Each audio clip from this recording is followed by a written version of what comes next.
Hello, Chem 2 students. This is Mr. Keister with you here again. This is the video for Wednesday, September 2nd, 2020, our scheduled 10th day of school for the fall semester.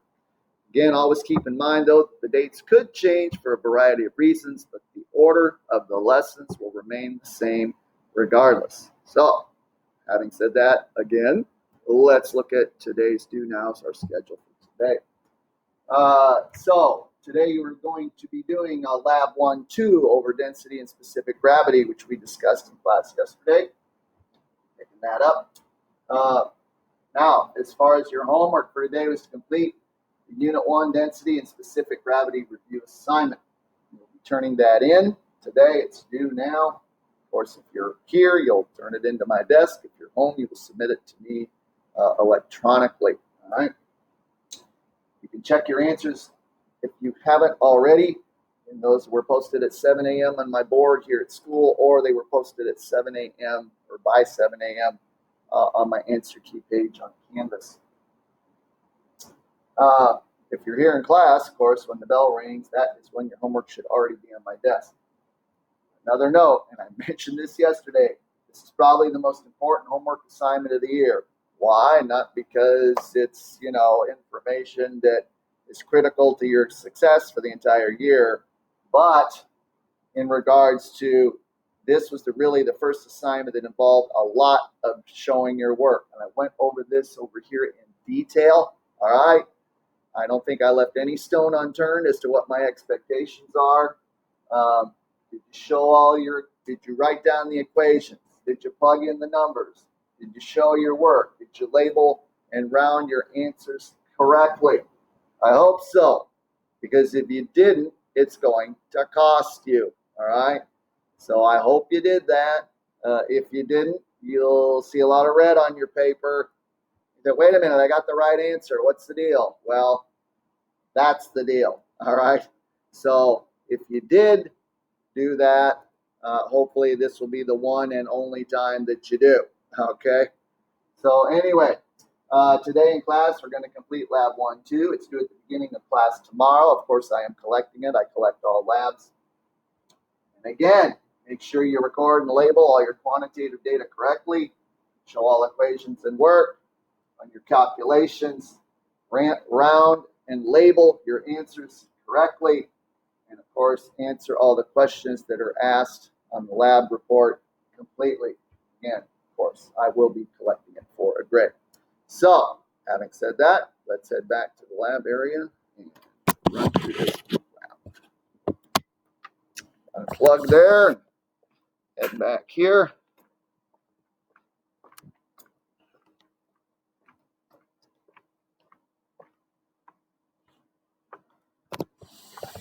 Set this down here. I might have to, let's probably do it like so, which may cut my head off a little bit. I'll try and lean over, but I want you to be able to see all the equipment and so forth.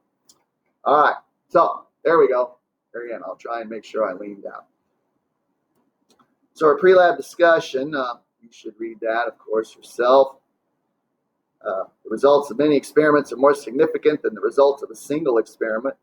A professional chemist repeats a given experiment many times until consistent results are obtained. That's good lab practice. The results are not usually always the same, so a method of comparing those results and selecting the best one is necessary. Only when several chemists working independently have obtained the same value for the result of an experiment is that value then generally considered reliable, and then it is known as the accepted value. Again, we talked about accepted value, the value you are supposed to get. All right, we also call it the theoretical value. Okay, so today we're going to do density of not only water, but 3 other substances as well. Okay, also we will be calculating specific gravity. We're also going to do a percent error, which is a measure of accuracy, if you recall, on one of these substances that you will be calculating density for. So, having said that, let's run down to procedure part 1. Get the old goggles on here. All right. Use the balance to determine the mass of a clean, dry, empty 100 ml beaker. Record this mass in the data table. Use a graduated cylinder to measure a volume of distilled water in the 30 to 40 ml range. Record that volume correctly, of course. Pour the water into the 100 ml beaker. Use the electronic balance to determine the mass of the beaker and water combined. Record that, and then pour the water down the drain.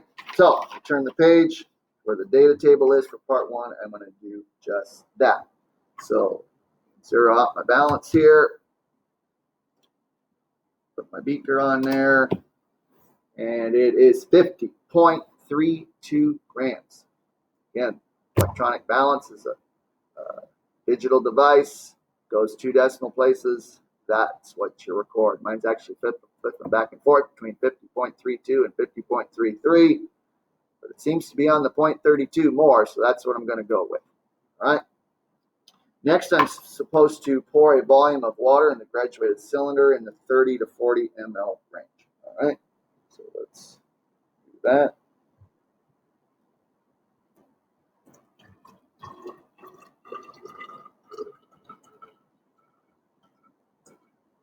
All right, good enough.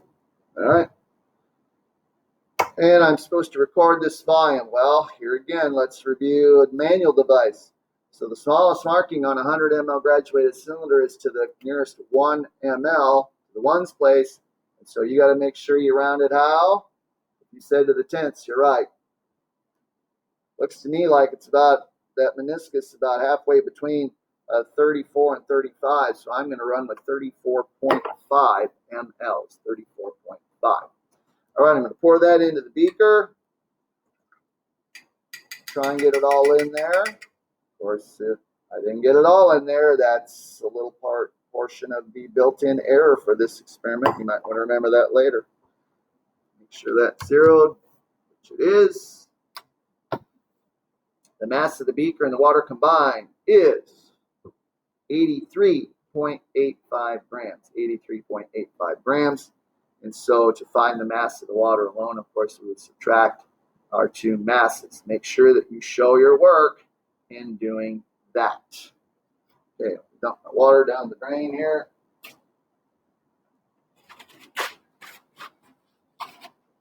Dry it out. Use this again. Calculations for part 1, you are to calculate the density of your sample of water using the density equation, which is, of course, E equals M over V. Make sure you do that to the proper number of significant figures. Okay, part 2, I'm going to give you 3 additional substances for you to determine each of their densities using either a direct or indirect method, whichever is needed. Determine both the mass and the volume of each of the 3 substances as you did in part 1 and record in the data table. Okay, so our data for part 2. Substance 1 is a rectangular solid, which I have here. Okay. Of course, a rectangular solid has specific dimensions. All right, which means it has a regular shape, so we can find its dimensions and using the appropriate geometry equation find its volume. So let's see. Mass of the solid, well, that's easy enough. Just put the old mass solid right on the balance. 34.37 grams it is, 34.37 grams, all right? And then measure its volume. Measure its volume. So, we're going to need to measure its dimensions. So, let's see. Using a metric ruler, again, manual device. The smallest marking on a metric ruler is the 0.1 centimeter. So I'm going to go 1 past that. Make sure that my recorded numbers go out to the hundredths place or 2 decimal places. All right, so the length I've got, looks like it's between 7.5 and 7.6. Oh, wait a minute. No, looks like it's about right on the 7.5. But 2 decimal places then would be 7.50. So my length is 7.50 centimeters. Write that down under there somewhere. Width. Here again, this one looks like it's right on a line. It's actually the 2.5 line, so I'm going to report 2.50 centimeters for its width, 2.50 centimeters. And then its height or thickness. All right, now this looks like it's about halfway in between 0.5 and 0.6. And again, the 2 decimal places or the hundredths place, I'm going to report 0.55 centimeters. So length, 7.50 centimeters, width, 2.50 centimeters, height or thickness, 0.55 centimeters. Of course, the volume of a rectangular solid can be found by multiplying length times width times height. Make sure you write that equation down as it says to show your work. And find the volume of this rectangular solid. Rounding again correctly. So you're involving multiplication, which means you'll be rounding by sig figs. All right, make sure you do. All right, that takes care of that one. Substance 2 in part 2 is some ethanol. All right, or ethyl alcohol is its old name. All right, so of course ethanol is a liquid, just like water is. So we're going to have to measure accordingly. So again, we're going to use our 100 ml beaker because we're going to need a container to find mass since it's a liquid. And so I'm going to use this 100 ml beaker. That's the one I used before. Let me grab another one. Just want to make sure it's completely dry and clean, of course. All right, so here's another beaker. And the mass of this 100 ml beaker is 49.78 grams. 49.78 grams. Make sure you record that. Okay. Volume of ethanol used. Okay, well, doesn't give me any directions there, so I'll just pour some. I'll do somewhere between 20 and 30, I guess.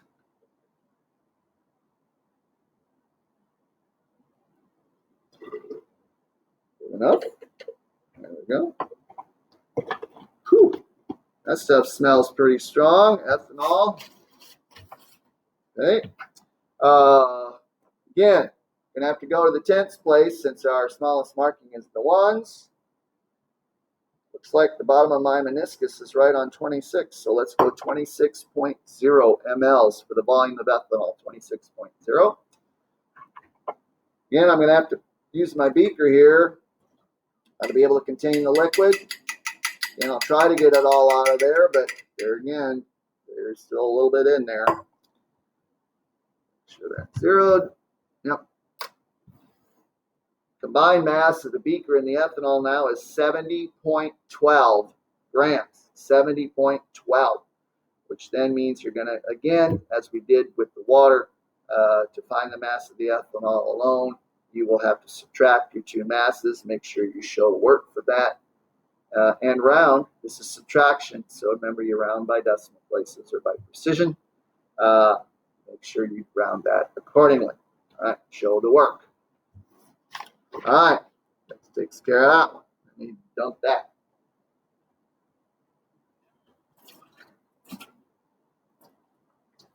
Okay, and then our third substance. I'm going to be finding the density of a metal bolt. All right, a metal bolt, which is, of course, irregularly shaped, meaning we're going to have to find its volume anyway by water displacement. So, the mass of the bolt, easy enough. Let's set it right on there. The mass of the bolt, 12.70 grams. 12.70 grams. All right. Of course, now I'm going to need some water to displace. So I'm going to use a smaller graduated cylinder and a plastic one. I don't like dropping metal bolts into glass graduated cylinders. If you just kind of drop it too heavy, you could actually break it. I've seen that happen.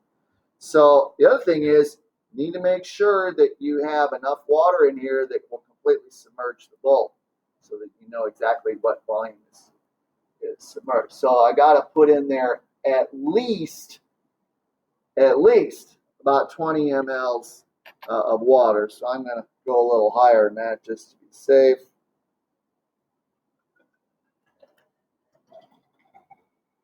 enough. My meniscus, okay. Looks like the bottom of my meniscus is about halfway in between 25 and 26 mLs. Again, so to go into 1 decimal place, which is, of course, the proper way to record this. Again, my smallest marking is the whole number of the ones place. So I'm going to record 25.5 mLs. 25.5 mLs for the volume of water used. Okay, I'm going to drop the bolt in there carefully. Again, if you just clunk it in there, you might splash some water out, so there's more air. So let's be a little careful there. I'm just kind of tilt it, slide it in there. There we go. Okay, it's in there. All right, definitely went up as I would expect. Looks like it's just barely over the 27 line. So again, I'm just, this is subjective. I'm going to give it my best guess. I'm going to record the combined volume as 27.2 mLs, 27.2 mLs. So on the last blank of the data table there for substance 3, volume of the metal bolt alone, of course, we're going to have to subtract the 2 volumes. Make sure you show that, and then, of course, round and label the answer correctly. That takes care of our data, all right? So now as you go down to the calculations for part 2, it asks you to calculate the density and specific gravity of substance 1, 2, and 3, respectively. The rectangular solid is first, the ethanol is second, and the metal bolt is third. Show both equations and all work. So we're going to write the equation for density, D equals M over V, and the equation for specific gravity, SG equals D substance over D reference. In this case, all of our substances are either solids or liquids, which means our reference is water, all right, which is 1.00 grams per ml, okay? Or, of course, 1.00 grams per centimeter cubed. You recall that a centimeter cubed and an ml are equal volumes, okay? So show your equations, plug your numbers in, round, and label accordingly, all right, for all 3 substances, 1, 2, and 3. And then on the last page, the evaluation, it says list 2 possible sources of error as to why your actual result in part 1 for the density of water might differ from the theoretical value, which is, of course, 1.00 grams per ml or grams per centimeter cubed. Let me make a point right here. It's going to ask you for sources of error on a lot of labs. You cannot write human error, all right? Nearly all errors are human error of some kind, all right?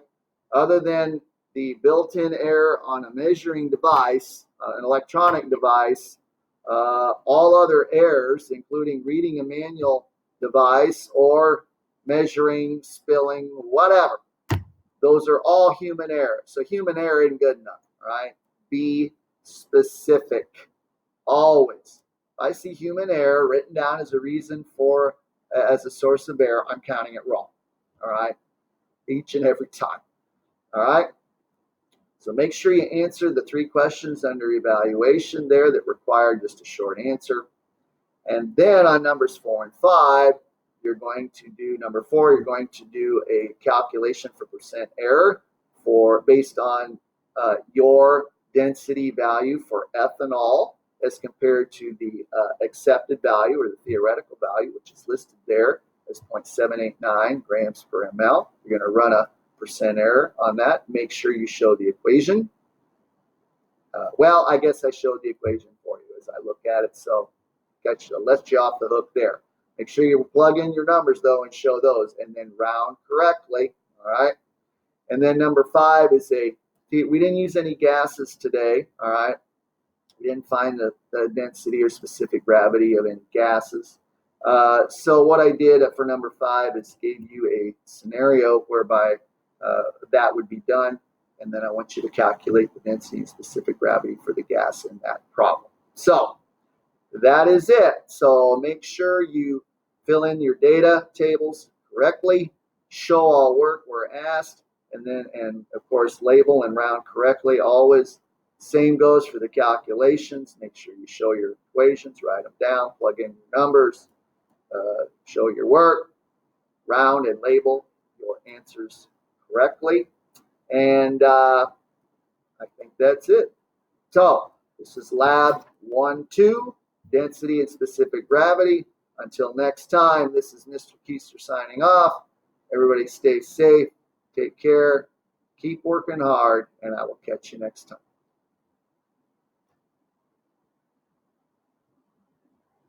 So long, guys.